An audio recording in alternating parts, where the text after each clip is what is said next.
Hi everyone, this is Amy from the Helms Academy, and today we'll be talking about balancing equations. So let's start with a definition. What is an equation? It's a statement that the values of two mathematical expressions are equal, and it's indicated by an equal sign. So whatever we find on one side of the equal sign will be equal to what is on the other side. So let's look at some examples. For example, if I write out this very common equation of 5 plus 5 equals 10. This is a math fact that I'm sure many people already know. And if you look at it, you realize that the whole number 10 is over by itself. And on the other side, we have two numbers being put together. But we know that 5 and 5 make 10, and then 10 alone is 10. So both sides of this equation are equal. Now, there's some other ways that we could also think about this.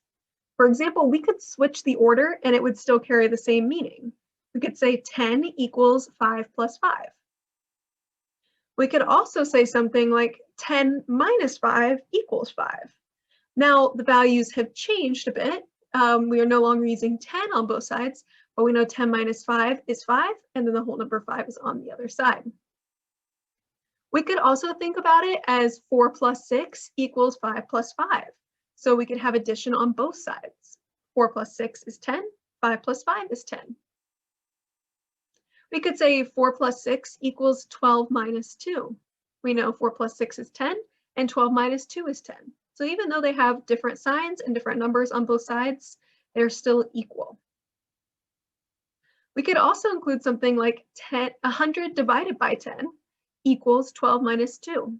100 divided by 10 is 10, 12 minus 2 is 10, so they're still equal on both sides. Or we could say 100 divided by 10 equals 5 times 2. That would mean that, again, 100 divided by 10 is 10, 5 times 2 is 10, so it's still equal on both sides. We just need to make sure that whatever is on one side, the value, ultimate value on one side, is the same ultimate value on the other side. Now, what happens when we add in variables like x or another letter? Well, the variable means that we're not sure what that value is at this point. But in an equation, we can figure out what the value is. So let's take a look at some steps to do that. This equation says x plus 4 equals 20.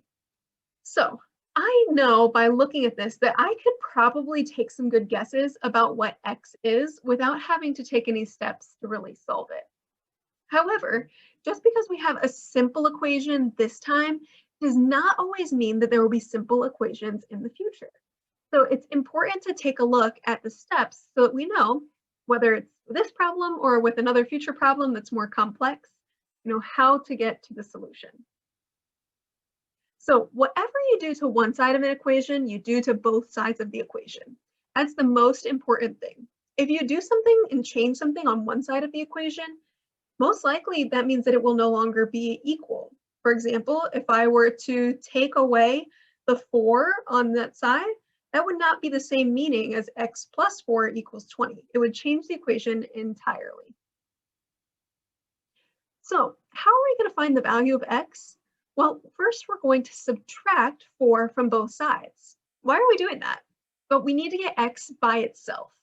So right now we have x plus 4, and the only way to get rid of a plus 4 is to do the opposite, which will be minus 4. So if we do minus 4 on one side, we have to do it to the other. That means the plus 4 and the minus 4, they cancel each other out. It's 0. So that means the x is by itself now. And on the other side, 20 minus 4 is 16. So that means we know that the x equals 16. Now we can always check to see if that's right by plugging the value back in.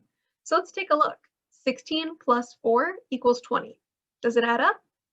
Yes, it does. All right, let's look at another more complex example. This one says x plus 4 equals 2x minus 1. So we still need to solve for this equation, but we have some more complicated pieces here. You see we have variables on both sides, and there's no one clear step to take. So let's break it down into what we should do first. So again, remember that whatever we do from one side of the equation, we have to do it on both sides. So we have x plus 4 equals 2x minus 1. I want to get the numbers on one side, the whole number integers on one side, and I want to get all the x's on another side. So I'm going to start by taking that first x, and I'm going to move it to the other side. So here we have x minus x. Because we had a positive x there, we need to do minus x to get rid of it. Plus 4, and then equals 2x minus 1, and we're going to subtract an x from that side. So the 4 is now by itself because the x is canceled out. And then we have 2x minus x, which essentially you can think of that x as like a 1x instead, if that helps you think through it. So if we did 2 minus 1, we would get what? 1. So 1x, or we can write that more simply as just x.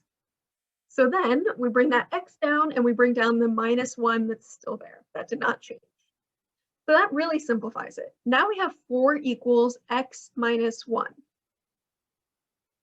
Now, if we want to get rid of that minus 1 so we can get x by itself, then we are going to need to add 1 to each side because we have currently minus 1. So to get rid of minus 1, we do plus 1. So 4 plus 1 is 5, and then the minus 1 and plus 1 cancel out, so x is by itself, which means that x equals 5, or 5 equals x.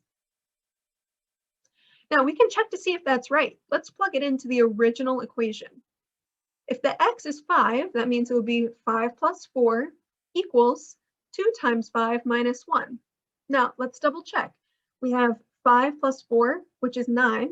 And then on the other side, 2 times 5, which is 10, minus 1, which is 9. So this checks out. We have the same on both sides, and that means that we solved correctly for this equation. Thank you so much for watching, and good luck with all of your tests. We have so many more videos for you to check out here on the Helms Academy YouTube channel. And don't forget to give it a thumbs up, comment, and subscribe if you like what you see. We also have an Instagram and Facebook page and our website at helmsacademy.org.